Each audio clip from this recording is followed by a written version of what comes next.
Hello everyone and welcome back to Whiskey Uncorked. My name is Brian and we are doing another whiskey review today. Bit of a sad one though, because this is another bottle kill on the channel, the summer of bottle kills, as we make room for this fall and all of the new whiskeys that will hopefully be coming out and being reviewed here on the channel. But this is a sad day for a couple reasons, because we are reviewing Bruichladdich Octomore 12.3, which was released in 2021. So it is sad because I have a soft spot, obviously not only for Bruichladdich, which I've talked about many times on this channel, but Octomore in particular. It is a very unique experience. It's delicious. I'm a huge fan of it, but they can be kind of difficult to, at least for myself, to justify buying, just because they are pretty pricey for what they are. Some people, as soon as the new Octomore line is released, they go out, they buy all 3 or 4 editions if you have access to all 4 of them, and that's a no-brainer for them because they love it so much, and I don't blame them really one bit. If you are not familiar with the Octomore line from the Bruichladdich distillery on Islay in Scotland, it is their super heavily peated line. This one in particular is, I believe, 118 ppm. Yeah, 118.1 ppm. It's not the highest they've done. The last year's the 14.3. We'll talk about the different editions in a second, but that one was like 214 ppm. Now keep in mind that that is the degree into which the barley itself is peated. It's not necessarily the level of peat in the whiskey itself. That's a pretty important distinction. It's one that isn't marketed. They just put the biggest number they can out there and say, super heavily peated whiskey. It's one of the most heavily peated whiskeys in the world. I'm not talking necessarily about just Bruichladdich, but pretty much any distillery that does peated whiskey. And they put this, they slap this number that doesn't really mean anything at the end of the day. Maybe we'll talk a little bit more about that in a second, but 108 ppm is extremely high, but it is not the highest. But to put that in some additional context, the Port Charlotte 10-year-old is peated to only 40 ppm. So this is coming in at about 3 times more peat, again, at least at the level in the barley. Now, I'm not going to give much of a distillation or science lesson here, but if you're wondering what the heck are you talking about, it's just you peat the barley and then you distill it, and then the distiller has a choice as to where they make their cuts in the actual spirit that is coming off of the stills. They remove the heads, which contain some poisonous stuff and whatnot that you don't want anybody else to drink, and then you go to the tails, which is where all the heavier, more phenolic content is, and you can cut deeper and deeper into the tails to pull out some of those heavier, dirtier, smokier flavors if you want. But if you don't want to, you can cut the heart at a pretty narrow band and leave out a lot of that really dense, heavy, dirty smoke. Now, that doesn't mean that the peat isn't imparting flavors that are showing up in the heart cuts and it isn't having an overall effect on the experience.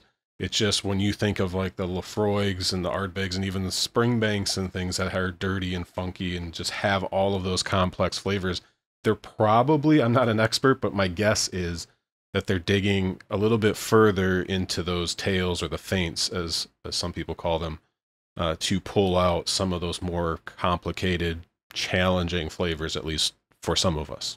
All right, the tale of Octomore and Bruichladdich, and how Bruichladdich came to even be making peated spirit at all, and then saying, not only are we going to make peated spirit, we're going to make the peatiest spirit you've ever seen. And the methods that they had to go through to actually get the barley to be to absorb as much peat as it does. It's a whole nother video, likely. My recommendation is to go check that out. It's a pretty interesting story. But why don't we talk about this particular edition of Octomore and see what it tastes like. So every year, I think every year, they have released 4 editions of Octomore. They have the 0.1, 0.2, 0.3, and the 0.4. I don't know. There used to be a 10-year-old version that they would release. I don't remember if they labeled that actually as the 0.4 edition. Here in the US, we typically get 3 of the 4. I believe it's the 0.4 version that we usually don't get. I think one year we did get the 0.4 edition, or it was the 10-year-old. It was a pandemic year, I think.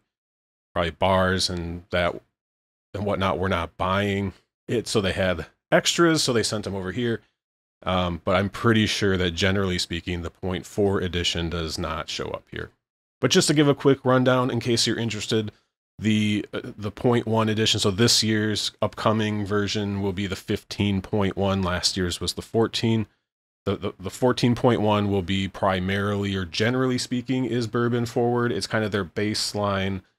This is Octomore Spirit aged in bourbon barrels. It's not the local Octomore barley, actually. That only comes in the 0.3 edition, but it is Scottish grown barley, and I think it's usually Concerto. The 0.2 edition is barrel experimentation. It's usually some combination of wine barrels and refill barrels, and they usually do some interesting combination of former barrel types for the 0.2. The 0.3, as I mentioned, generally speaking, is primarily focused on that local Islay barley from the Octomore farm. And then the 0.4 edition, being that we don't get that one, I think last year's was like virgin oak, and then some of the barrels had different char levels and toasting levels and that sort of thing. So it might be a little bit more of an experimental thing, but I'm not as familiar with the 0.4 edition. It used to be the 10-year-old version. I don't think they're still that old, or at least they haven't been in the last couple of years. Although don't quote me on that again. I'm not super sure because we don't really have the option to buy them. And I haven't really looked into them just because I'm not going to get it from overseas. This particular edition is 5 years old. It's kind of hard to read. I do really love the bottles. They're hefty, thick glass bottles, and they come in usually kind of cool. I mean, they're fairly straightforward tubes themselves. I'm guessing they're not doing the tubes anymore, being that they've done away with them all. I do tend to prefer the complete, like, not, this is frosted glass. It's just an aesthetic thing. I kind of like, I had the 10.1 before I had this one, and that one was just completely black. I thought that one looked a little bit cooler, but this looked cool when it was full of whiskey. It's empty now, but yeah, the 12.3 edition, as I mentioned, is coming in at 118.1 ppm, 62.1% ABV. It's 5 years old. It is a combination of 75% ex-bourbon casks, first fill bourbon casks, and 25% Pedro Jimenez casks. And the barley origin is Churchfield from the Octomore farm on Islay. It is also Concerto barley, and this was the 2021 release. I probably got this winter 2021. I remember driving around looking for it when I was living in Denver. I heard that there was going to be an Octomore with some Pedro Jimenez influence on it. And I'm like, I need to taste that. So I drove around looking for one, managed to find one. These days, Octomore is pretty easy to grab if you want one. Again, mainly because it's pretty expensive.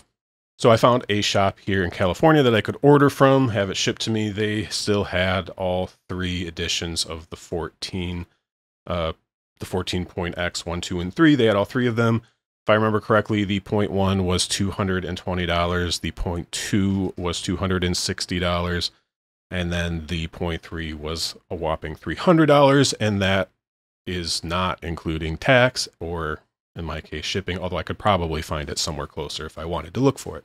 So Octomore is not cheap. We'll talk about that a little bit after the tasting notes, but let's see what we're getting on the Octomore today. All right, so that first whiff of Octomore is always my favorite. It's just, again, it's unusual, it's unique, you know. It just reminds you of the experience that you're about to have once you've kind of gotten to know it. But let's see here.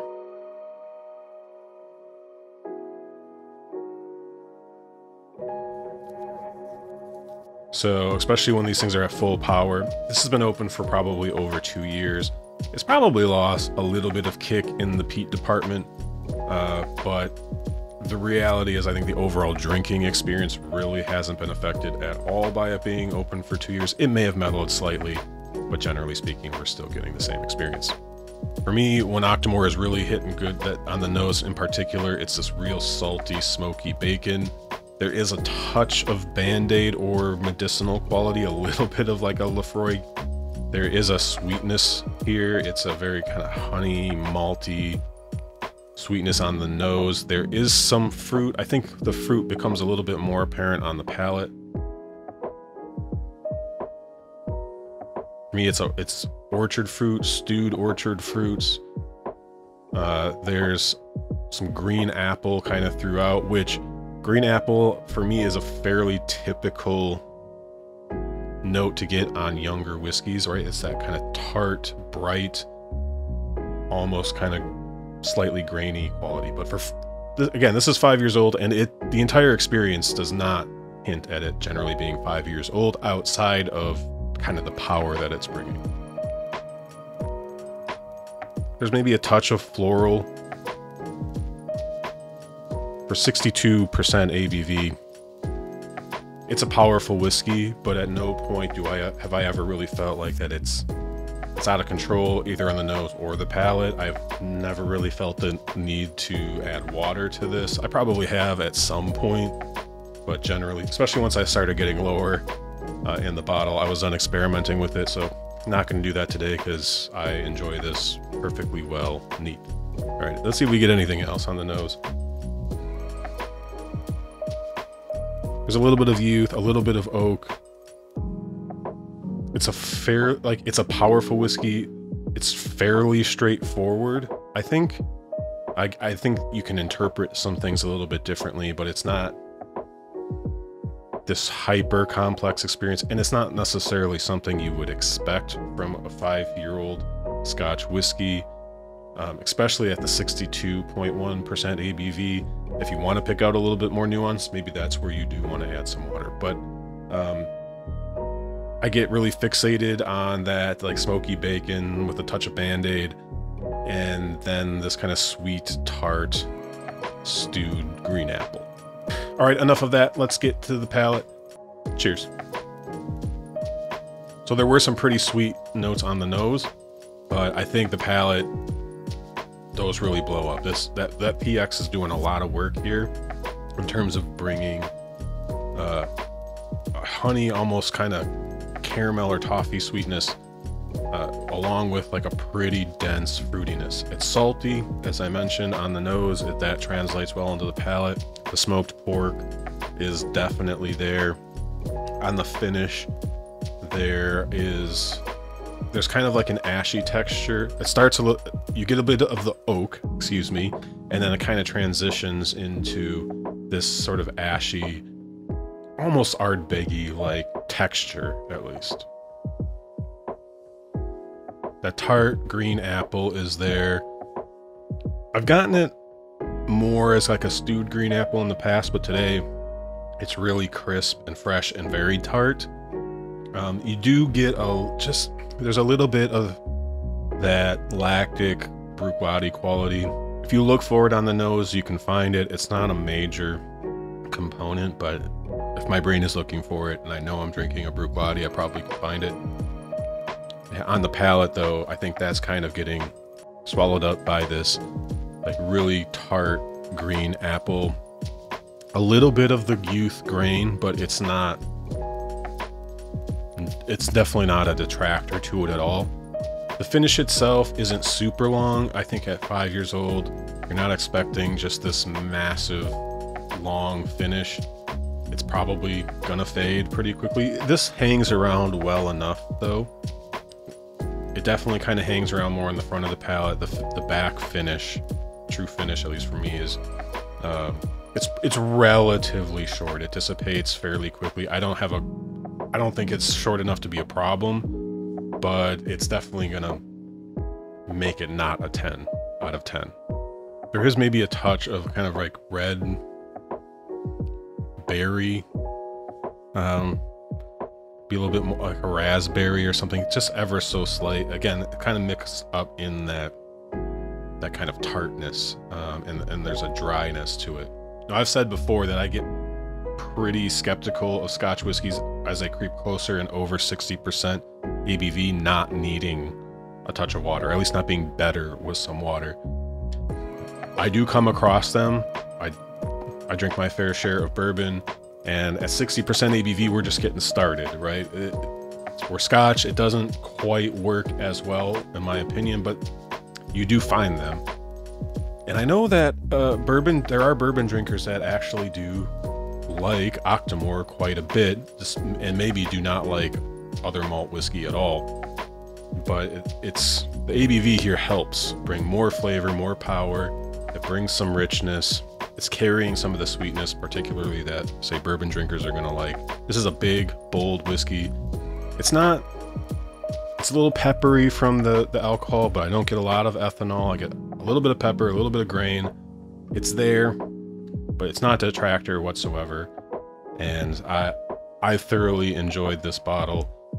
And I will at some point buy another bottle of Octomore. I kind of said I always want to have a bottle on the shelf. Obviously this one hung around for quite a while, over 2 years. And we're going to be coming up on the 15.x release, probably in the next few months. And I'll probably be tempted to pick up one of those at some point. At least these days, it doesn't seem like you have to pressure yourself to go get one. Hopefully the price doesn't go any higher than it's already gotten. Again, $300 for the 14.3 is a lot, especially considering that I would probably be looking to get the 0.3 version because I like the idea of having the Islay barley from Octomore Farm. You know, it's Octomore. To me, it feels like that's maybe the true edition, even though it's not true. I had the 10.1, as I mentioned prior. Love that one as well. But yeah, I'll take a look at the specs once those are all released and I know what they are and make a decision on which one I would get and if I am actually going to pick one up. So let's talk about score. For me, this is a very solid 8 out of 10. It's a unique experience. It's a big experience. Are there some flaws with it? Maybe. I think if you're picking up Octomore,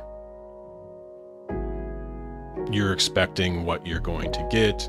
And this doesn't even have anything to do with pricing. So again, I don't think it reaches quite the 9. I really enjoy my Octomores. In terms of my happiness of having an Octomore on my shelf, like that's a 9 out of 10 experience for sure. I just like having one. But yeah, in terms of a value proposition, again, if you're buying Octomores, you know what you're getting, you know how much you love it, and this probably isn't much of a question for you. Of course, there are going to be people out there that absolutely love Octomore and they see the price tag and they're like, no, I'm not doing that. To my understanding, they have to go through some special processes to get the barley to even be that high of a ppm. I'm sure that there's some additional costs added to making this product. But 5 years old, $250, $300, $350 after taxes, you know, it's a little bit ridiculous, but especially if they can produce this stuff at a reasonable, you know, quantity.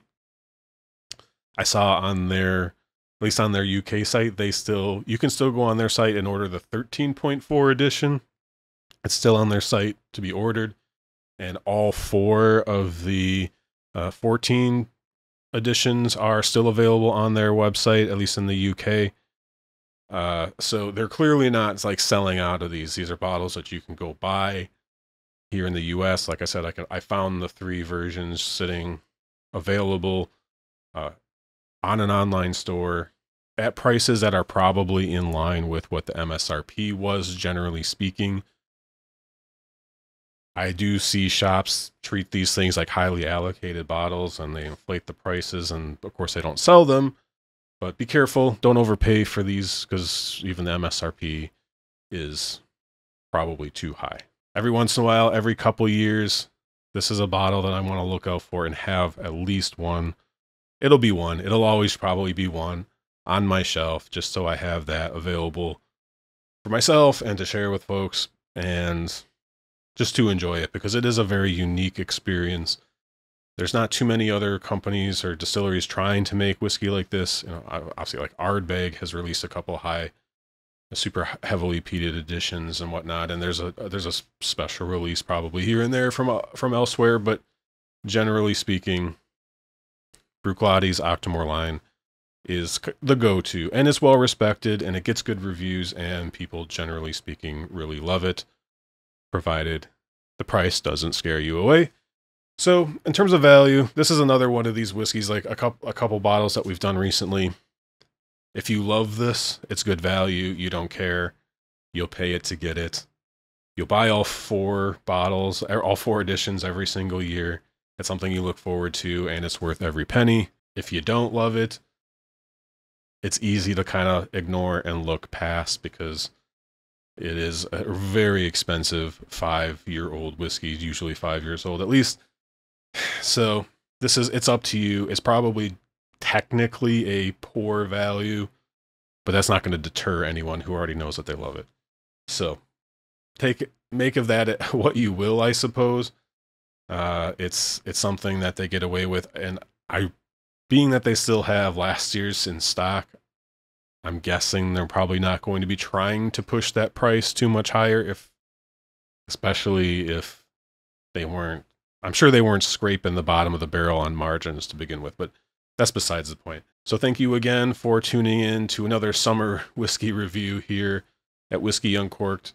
It's been sad to see some of these bottles go, or at least get very low, but also like looking forward to getting some new bottles open and sharing my experiences with you all on those.